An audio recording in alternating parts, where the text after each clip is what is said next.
প্রত্যেক জাতির কাছে রাসূল প্রেরণ করেছি এই মর্মে আদেশ দিয়ে, আনে ইবুদুল্লাহ ওয়াজতানিবুত তাগুত, তোমরা এক আল্লাহর ইবাদত করবে এবং তাগুতকে বর্জন করবে, ইজতিনাব করবে, তাগুত থেকে নিরাপদ দূরে থাকবে।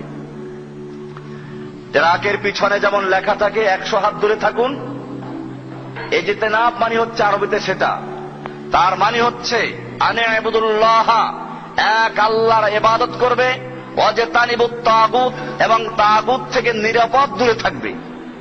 তাগুত থেকে 100 হাত দূরে থাকবে, নিরাপদ দূরে থাকবে।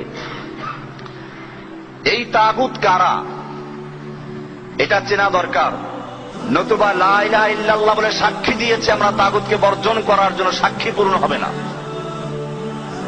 আমরা বলেছি লা ইলাহা, এখানেও দুইটা জিনিস রয়েছে, না বোঝার কারণে মুসলিমরা ক্লিয়ার হচ্ছে না। লা ইলাহা মানে কোন ইলাহা নেই। ইলাহা মানে কি? যার আনুগত্য করা হয়, যার পূজা করা হয়, যার কথা মেনে চলা হয়, তার নাম হচ্ছে কি? ইলাহ। লা ইলাহা বলে আমরা প্রথমে বর্জন করছি, আমি কারো বিধান মানব না, কারো আনুগত্য করব না, কারো ইবাদত করব না। এরপরে বলছি ইল্লাল্লাহ, একমাত্র আল্লাহ ছাড়া। এই জিনিসটা যখন ক্লিয়ার হয়, প্রথমে লা ইলাহা পরে ইল্লাল্লাহ, এতে একজন লোক ইসলামে প্রবেশ করে। আর এই লা ইলাহাই হচ্ছে জান্নাতের চাবি। লা ইলাহা মানে কি? হাদিসে বলা হয়েছে মান ক্বালা লা ইলাহা ইল্লাল্লাহ দাখালাল জান্নাহ, যে ব্যক্তি লা ইলাহা ইল্লাল্লাহ পড়লো সে জান্নাতে প্রবেশ করবে। এখন হরিচরণ যদি লা ইলাহা পড়ে জান্নাতে যাবে? হরিচরণ যেভাবে লা ইলাহা ইল্লাল্লাহ পড়লো সে বুঝলো না, ঠিক তেমনি ভাবে কোন একজন দাড়ি টুপিওয়ালাও যদি লা ইলাহা ইল্লাল্লাহ পড়ে সে না বুঝে, তাহলে বুঝতে হবে সে ব্যক্তির মধ্যে হরিচরণের মধ্যে কোনো পার্থক্য নেই।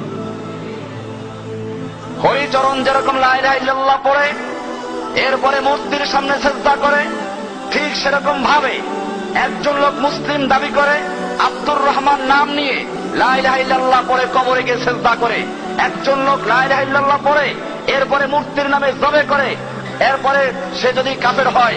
আর একজন লোক মূর্তির নামে জবে না করে গায়রুল্লাহর নামে, মাজারের নামে জবে করে, তার মধ্যে কোনো পার্থক্য আছে? একজন লোক তার দেবদেবীর নামে মান্যত করলো, আর একজন লোক মাজারের নামে মান্যত করলো, কোনো পার্থক্য আছে? কারণ হচ্ছে এই মান্যত করা একটা ইবাদত। মান্যত করা কি? ইবাদত।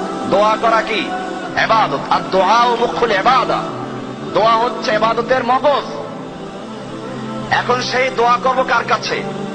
দোয়া মানে ডাকা, প্রার্থনা করা। এখন যদি কোনো ব্যক্তি এই ইবাদত আল্লাহর জন্য না করে কোন ব্যক্তির কাছে প্রার্থনা করে, মাজারিকে মৃত্যু ব্যক্তির কাছে প্রার্থনা করলো আমাকে সন্তান দান করো, আমাকে তুমি ভাগ্য পরিবর্তন করে দাও, সেই ব্যক্তি দোয়া করলো কার কাছে? গায়রুল্লাহর কাছে, আল্লাহ ছাড়া অন্যের কাছে। এই গায়রুল্লাহর কাছে দোয়া করা, প্রার্থনা করা, চাওয়া, এটা একটা শিরকে আকবার।